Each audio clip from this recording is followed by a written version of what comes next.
क्या आप जानते हैं, एक समय था जब शैतान भी स्वर्ग का सबसे चमकता सितारा था। वही जो आज बुराई का राजा कहलाता है। कभी खुद फरिश्तों का अगुआ था। फिर ऐसा क्या हुआ कि वो स्वर्ग से गिरकर नरक का देवता बन गया। ये सिर्फ एक कहानी नहीं, ये एक चेतावनी है, एक युद्ध की सच्चाई जो आज भी आपकी आत्मा के लिए लड़ा जा रहा है। और अंत में कौन जीतेगा, बुराई या परमेश्वर की रोशनी? पूरा सच जानिए इस प्रेरक बाइबल में। सोचिए, एक ऐसा स्थान जहां न कोई दुख है, न मृत्यु, न पाप और न ही कोई अशुद्धता। एक स्थान जहां केवल पवित्रता है, आराधना है और परमेश्वर का प्रत्यक्ष सामर्थ्य और महिमा है।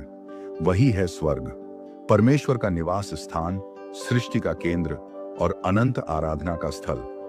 बाइबल में हम स्वर्ग की झलक पाते हैं, वह सिंहासन जहां परमेश्वर बैठता है, जहां हजारों हजार स्वर्गदूत उसकी महिमा में उसकी स्तुति करते हैं। यशायाह 6:1-3, प्रकाशित वाक्य 4:1-11। इन्हीं स्वर्गदूतों में से एक था लूसीफर। वह कोई साधारण स्वर्गदूत नहीं था, वह एक अभिषिक्त करूब था जिसे परमेश्वर ने अत्यंत सुंदर, बुद्धिमान और महान बनाया था। लूसीफर का नाम ही बताता है, प्रभात का पुत्र, प्रकाश लाने वाला। यशायाह 14:12। परमेश्वर ने लूसीफर को पूर्ण बनाया था। उसकी बनावट में संगीत था। यहेजकेल 28:13 कहता है, तेरे डफ और बांसुरी तेरे साथ बनाई गई थी। जिस दिन तू सिरजा गया था उसी दिन वे तैयार की गई। सोचिए, जब वह चलता होगा तो मानो स्वर्ग में संगीत की मधुर ध्वनि गूंजती होगी। यहेजकेल 28:12-15 में वर्णन है, तू तो छाया डालने वाला अभिषिक्त करूब था। तू सिद्ध था अपने सृजन के दिन से, जब तक कि तुझ में अधर्म न पाया गया।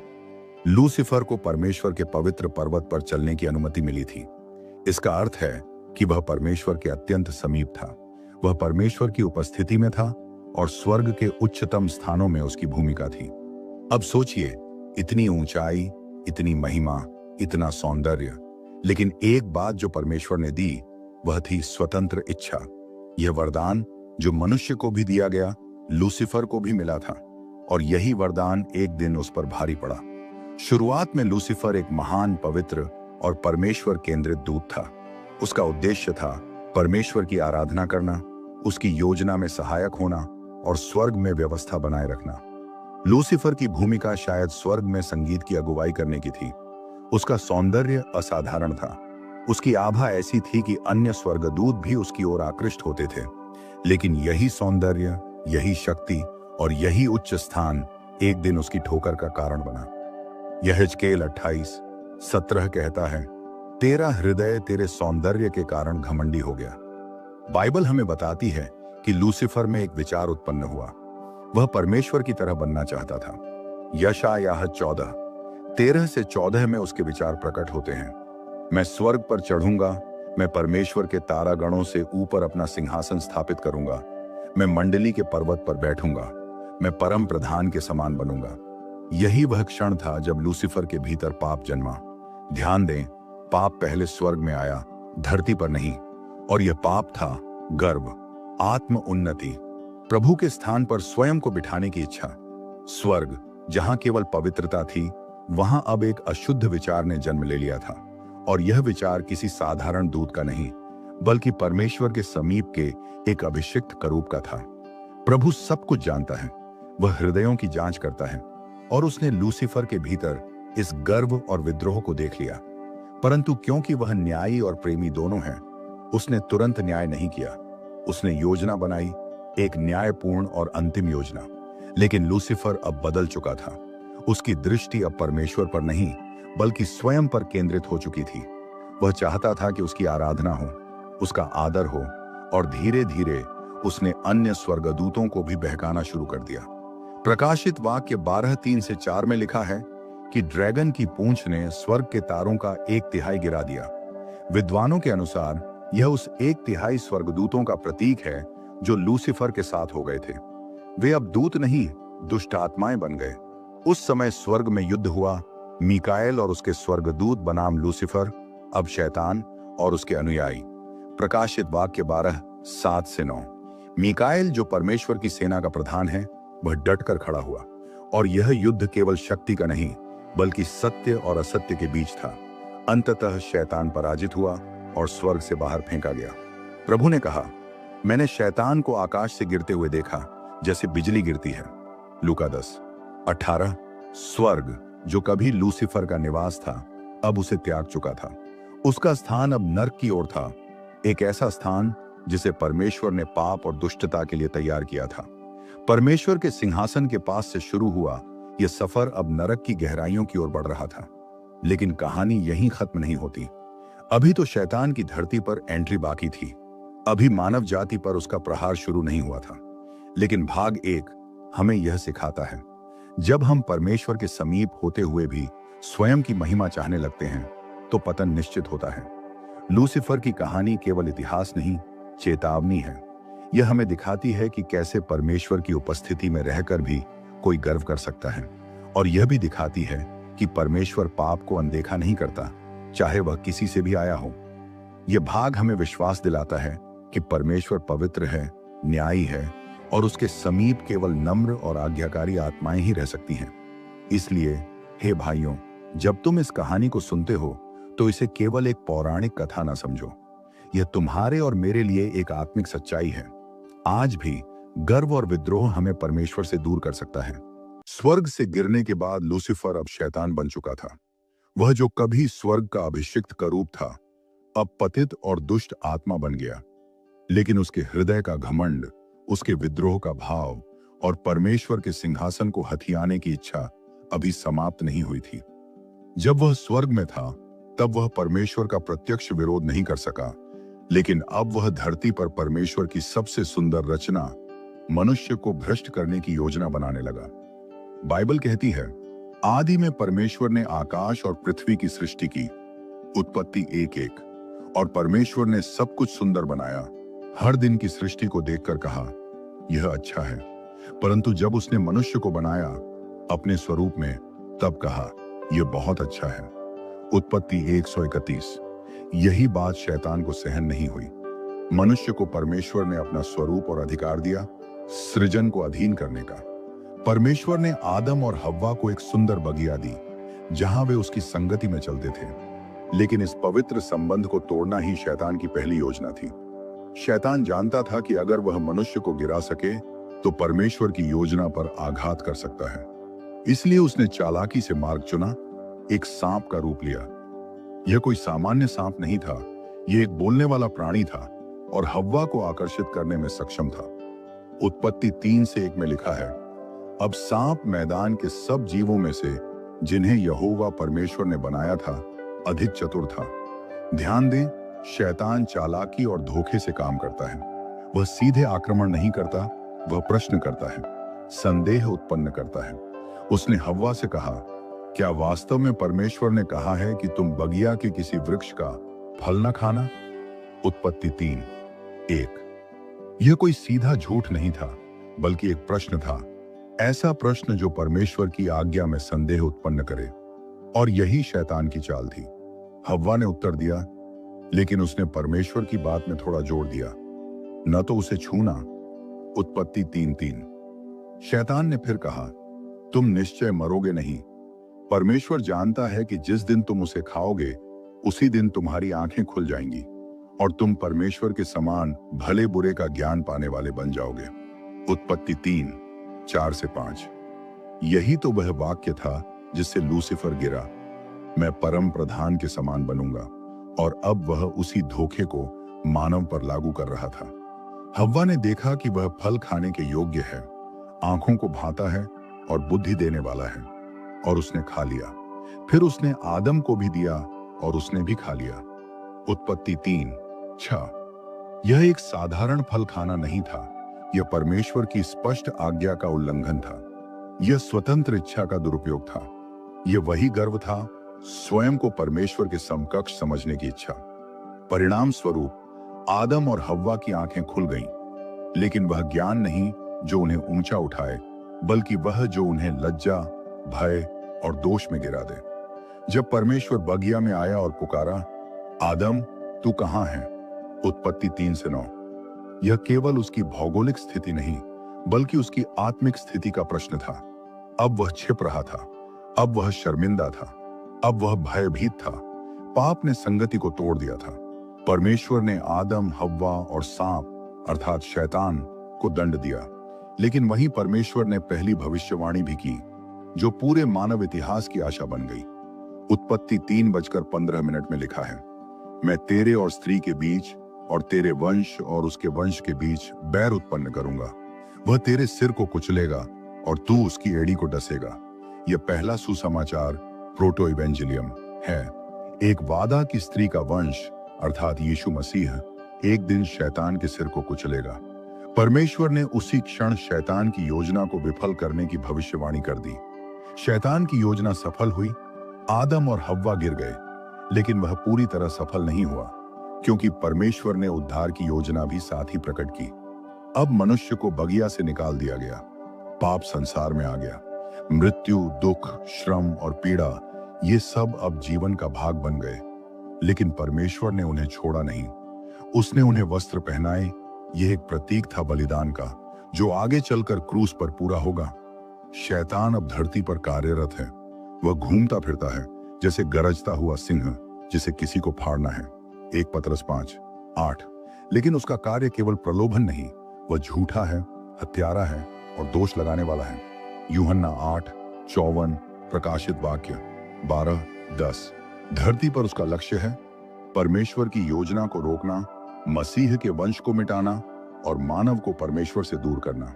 परमेश्वर ने धीरे धीरे अपनी योजना प्रकट की, नूह, अब्राहम, मूसा, दाऊद के द्वारा, और हर बार शैतान ने रोड़ा अटकाने की कोशिश की, फिर भी परमेश्वर विजयी रहा।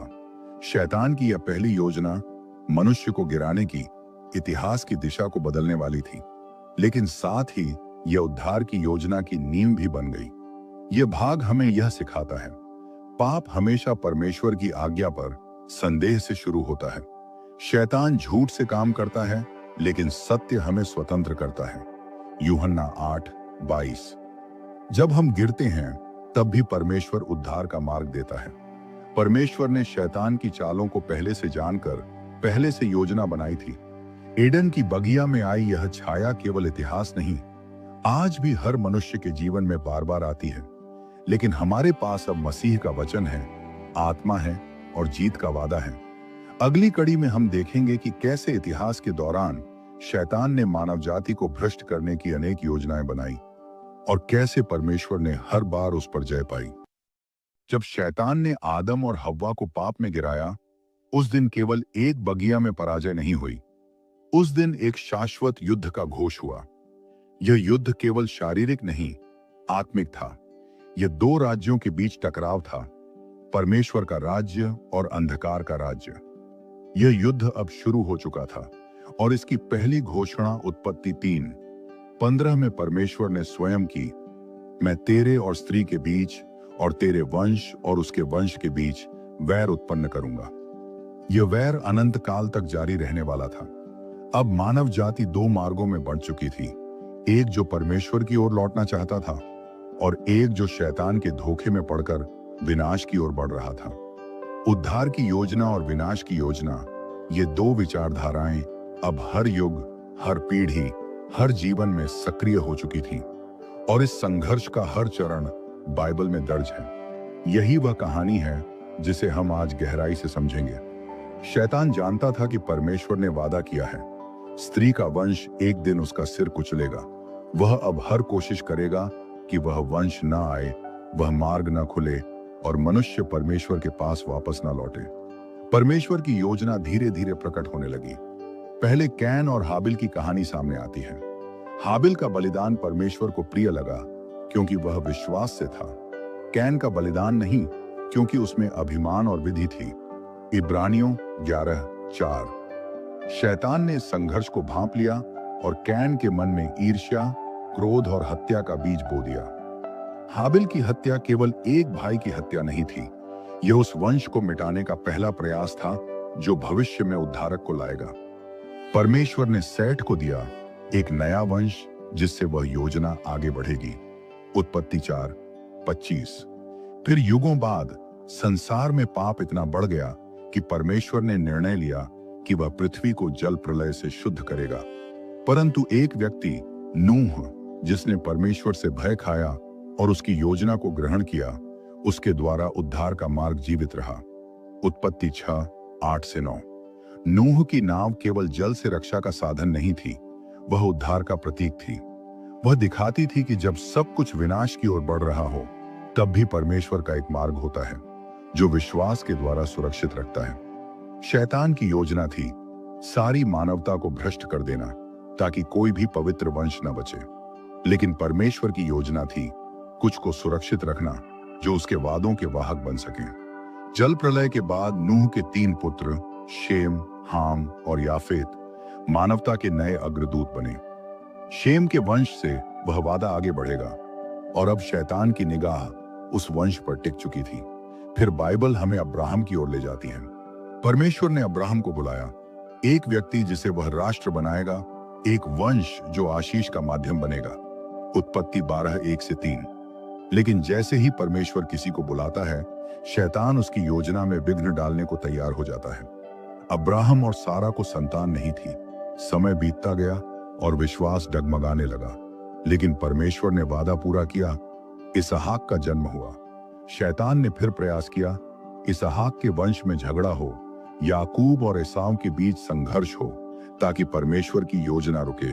लेकिन परमेश्वर ने याकूब को चुना और वह इसराइल कहलाया। उसके 12 पुत्र इसराइल की 12 जातियां बने। इनमें से एक था यहूदा, जिससे मसीह जन्म लेगा। उत्पत्ति 49:10। फिर यूसुफ की कहानी आती है। उसे गुलाम बनाकर मिस्र भेजा जाता है। यह भी शैतान की योजना थी, वंश को मिटा देना, लेकिन परमेश्वर ने उसी को ऊंचा उठाकर मिस्र का प्रधान बनाया और पूरे वंश की रक्षा की। उत्पत्ति 50:20।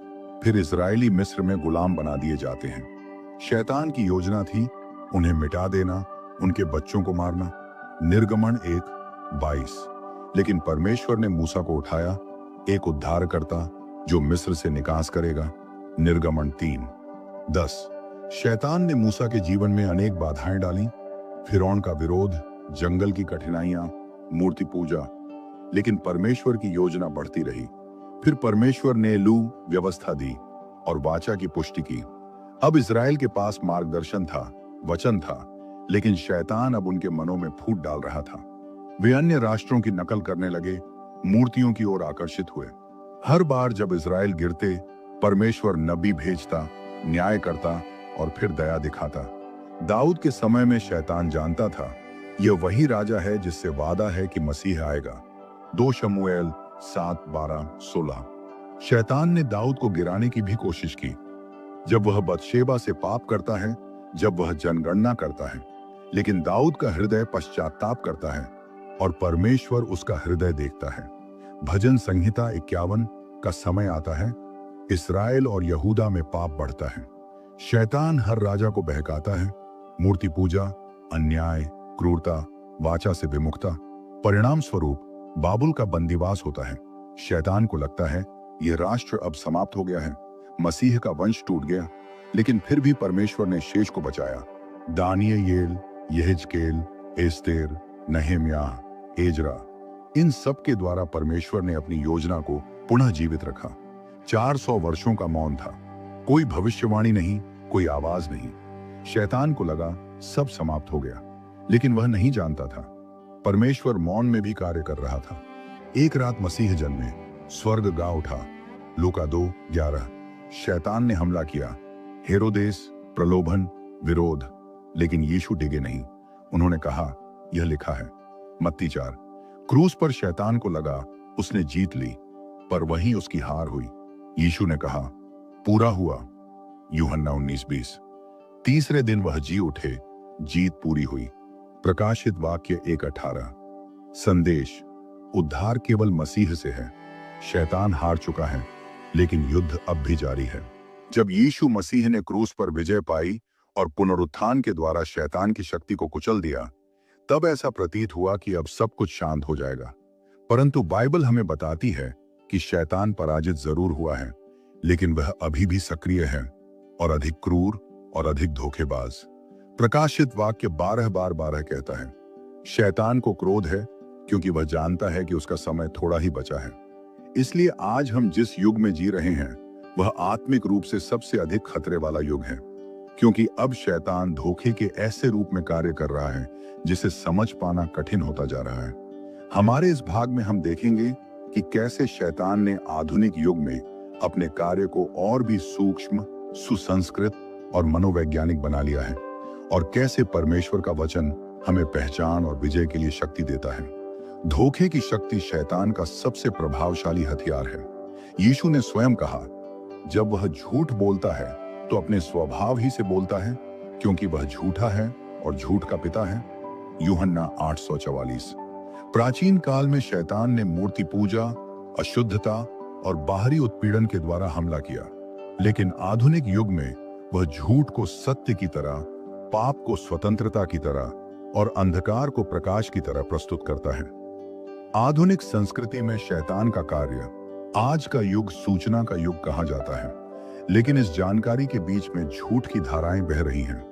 मीडिया, इंटरनेट, फिल्में, संगीत और शिक्षा के माध्यम से शैतान एक ऐसा मानसिक वातावरण बना रहा है जिसमें पवित्रता को मूर्खता और पाप को सामान्य समझा जाता है।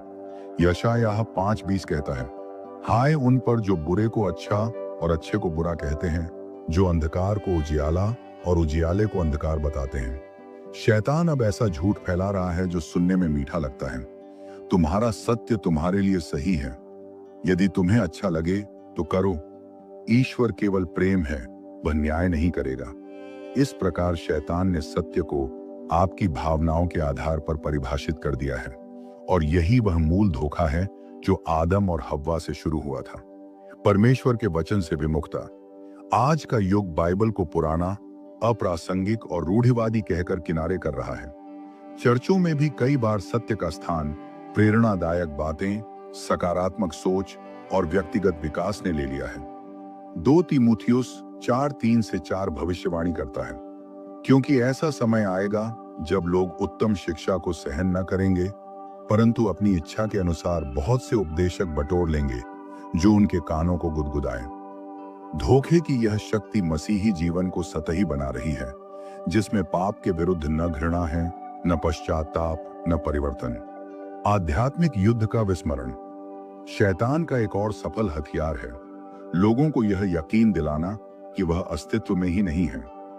आधुनिक मानसिकता यह मानती है कि पाप, दुष्टता और बुराई केवल सामाजिक समस्याएं हैं, आत्मिक नहीं।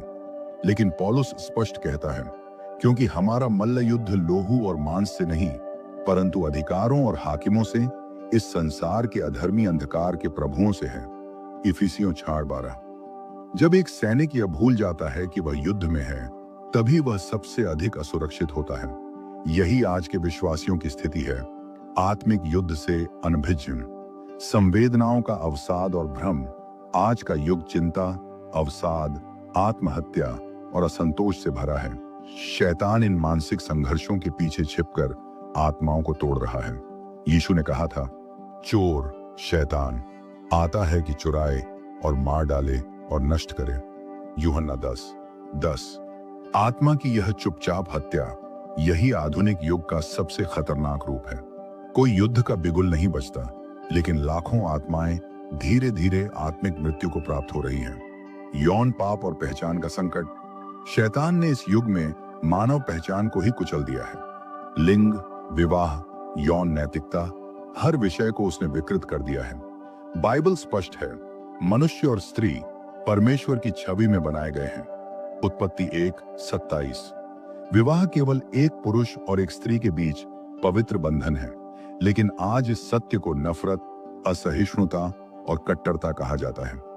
शैतान ने यह झूठ फैलाया कि पवित्रता एक बंधन है, जबकि परमेश्वर की आज्ञाएं जीवन के लिए हैं। भजन संहिता 119:105। धार्मिकता का नकाब। शैतान केवल खुले पाप से नहीं, बल्कि झूठी धार्मिकता से भी काम करता है।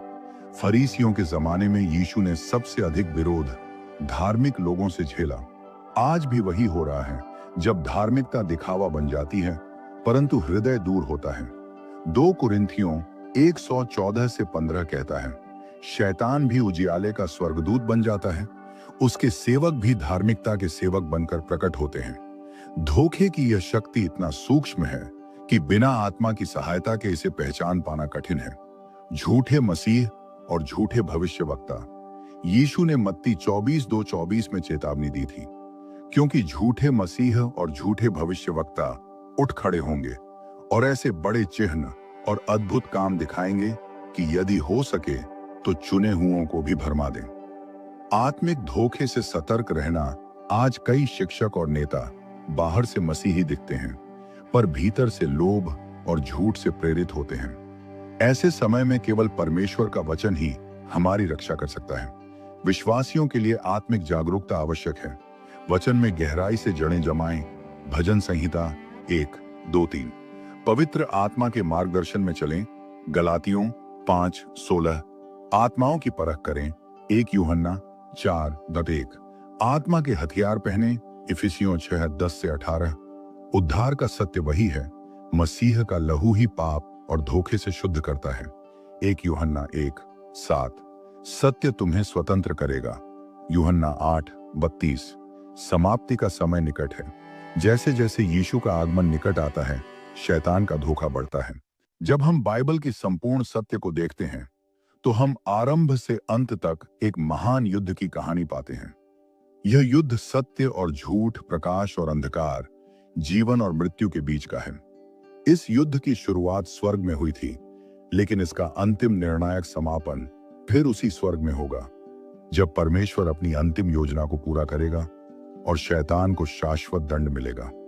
प्रकाशित वाक्य 20 और 21 अध्यायों में यह अंत स्पष्ट रूप से चित्रित किया गया है, जहां परमेश्वर न्याय करता है, मसीह राज करता है और पवित्र लोग अनंत काल तक उसके साथ वास करते हैं। आज हम इस अंतिम भाग में जानेंगे कैसे होगा शैतान का अंतिम पतन, मसीह का 1000 वर्ष का राज्य, अंतिम न्याय की महान घटना, नया स्वर्ग और नई पृथ्वी की स्थापना और अंततः परमेश्वर के साथ शाश्वत जीवन की महिमा, शैतान का बंधन और मसीह का 1000 वर्ष का राज्य। प्रकाशित वाक्य 20:1-3 कहता है, फिर मैंने एक स्वर्गदूत को स्वर्ग से उतरते देखा, जिसके हाथ में गहन्ना की कुंजी और एक बड़ी जंजीर थी, और उसने उस अजगर को अर्थात प्राचीन सांप को, जो शैतान और इब्लीस है, पकड़कर 1000 वर्ष के लिए बांध दिया। यह शैतान की शक्ति पर एक निर्णायक आघात है। यह वह समय है जब मसीह का राज्य पृथ्वी पर स्थापित होगा, जिसे 1000 वर्ष का राज्य कहा जाता है। इस काल में मसीह पृथ्वी पर राज्य करेगा। प्रकाशित वाक्य 20:4। शहीद और विश्वास योग्य पुनर्जीवित होकर मसीह के साथ राज्य करेंगे। संसार में न्याय, शांति और धार्मिकता का आधिपत्य होगा। यशायाह 11। यह वह युग होगा जहां मसीह की प्रभुता हर क्षेत्र में दिखाई देगी। यह स्वर्ग का पूर्वाभास होगा, लेकिन अभी अंतिम नहीं। शैतान की अंतिम मुक्ति और विद्रोह 1000 वर्षों के बाद। प्रकाशित वाक्य 20:7-8 कहता है, जब 1000 वर्ष पूरे हो जाएंगे तो शैतान अपनी कैद से छुड़ाया जाएगा और पृथ्वी के चारों कोनों की जातियों को, गोग और मागोग को भरमाने के लिए निकलेगा कि उन्हें युद्ध के लिए इकट्ठा करे। यह हमें दिखाता है कि मानव हृदय का स्वभाव बिना आत्मा के परिवर्तन के शैतान के लिए फिर भी खुला रहता है। शैतान एक बार फिर पृथ्वी की जातियों को भरमाएगा और परमेश्वर के विरुद्ध अंतिम विद्रोह की योजना बनाएगा, परंतु यह विद्रोह बहुत कम समय का होगा। शैतान का अंतिम दंड प्रकाशित वाक्य 20:20 कहता है, और उन्हें भरमाने वाला शैतान आग और गंधक की उस झील में डाला गया, जहां वह पशु और झूठा भविष्यवक्ता भी होंगे, और वे रात दिन युगानुयुग पीड़ा में पड़े रहेंगे। यह शैतान का अंतिम और शाश्वत विनाश है। न केवल पराजय, बल्कि एक शाश्वत दंड, न वापसी, न पुनः प्रयास, न बचाव। यह उस प्रत्येक आंसू का उत्तर है जो किसी पाप, पीड़ा या अत्याचार के कारण बहा। यह हर उस कराह का उत्तर है जो बुराई के कारण उठा। महान श्वेत सिंहासन का न्याय अब आता है, वह क्षण जिसे अंतिम न्याय कहा जाता है। प्रकाशित वाक्य 20:11-15 में हम पढ़ते हैं, फिर मैंने एक बड़ा उज्जवल सिंहासन और उसे जो उस पर बैठा था देखा, और सब मरे हुए छोटे बड़े सिंहासन के सामने खड़े हुए, और पुस्तकें खोली गईं, और मरे हुए लोग उन पुस्तकों में लिखी बातों के अनुसार अपने अपने कामों के अनुसार न्याय पाए। यहाँ पर हर व्यक्ति का हिसाब लिया जाएगा। जो जीवन की पुस्तक में नहीं पाया गया, वह आग की झील में डाला जाएगा। यह परमेश्वर की पूर्ण न्याय की घटना है, जहां कोई पक्षपात, कोई गलती, कोई अपूर्णता नहीं होगी। जीवन की पुस्तक और उद्धार, इस न्याय में केवल वही लोग बच सकेंगे जिनके नाम जीवन की पुस्तक में लिखे हैं। यह पुस्तक उन लोगों की है जिन्होंने यीशु मसीह पर विश्वास किया, जिन्होंने पश्चाताप किया, जिन्होंने उसके लहू में शुद्धि पाई। यीशु मसीह इस पुस्तक का केंद्र है, उसके बिना कोई उद्धार नहीं। यूहन्ना 14:6 में यीशु कहते हैं, मैं ही मार्ग और सत्य और जीवन हूं, मेरे बिना कोई पिता के पास नहीं आता। नया स्वर्ग और नई पृथ्वी प्रकाशित वाक्य 21:1 में हम पढ़ते हैं, फिर मैंने एक नया आकाश और एक नई पृथ्वी देखी, क्योंकि पहला आकाश और पहली पृथ्वी जाती रही थी और समुद्र भी न रहा। अब हम इतिहास के सबसे सुंदर मोड़ पर पहुंचते हैं। बाइबल की शुरुआत उत्पत्ति में स्वर्ग से हुई और समाप्ति फिर उसी स्वर्ग में होती है, लेकिन इस बार एक नया, शुद्ध और अविनाशी स्वर्ग। यह नया स्वर्ग पाप से मुक्त होगा, शैतान और उसके दूतों से मुक्त होगा, मृत्यु, शोक, रोना और पीड़ा से मुक्त होगा। प्रकाशित वाक्य 21:4। नया यरूशलेम, परमेश्वर का निवास। प्रकाशित वाक्य 21:2-3 कहता है, फिर मैंने पवित्र नगर को अर्थात नए यरूशलेम को स्वर्ग से परमेश्वर के पास से उतरते देखा, और मैंने सुना कि सिंहासन में से एक बड़ी आवाज आई जो कहती थी, देख, परमेश्वर का डेरा मनुष्यों के साथ है और वह उनके साथ वास करेगा। यह वह समय होगा जब परमेश्वर स्वयं अपने लोगों के बीच वास करेगा। कोई मध्यस्थ नहीं, कोई दूरी नहीं, एक सीधा, पवित्र, अनंत संबंध।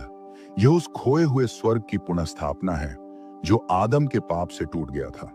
बिना आंसू, बिना मृत्यु, बिना रात। प्रकाशित वाक्य 21:4-5 कहता है, और वह उनकी आंखों के सब आंसू पोंछ डालेगा। न मृत्यु रहेगी, न शोक, न विलाप, न पीड़ा। और उसने कहा, देख, मैं सब कुछ नया बना देता हूं। परमेश्वर सब कुछ नया करेगा। नया शरीर, 1 कुरिन्थियों 15। नया जीवन, नया उद्देश्य, नई महिमा कौन नहीं होंगे। वहां शाश्वत जीवन की बुलाहट। प्रकाशित वाक्य 21:8 चेतावनी देता है, पाप में रहने वालों का भाग आग की झील है। परमेश्वर का राज्य पवित्र है, केवल वे ही उसमें प्रवेश पाएंगे जो मसीह में उद्धार को स्वीकार करते हैं। अनंत महिमा का वादा, परमेश्वर के लोग उसके चेहरे को देखेंगे। प्रकाशित वाक्य 22:4। उसके साथ राज्य करेंगे। 22:5। और फिर कभी मृत्यु या पीड़ा नहीं होगी।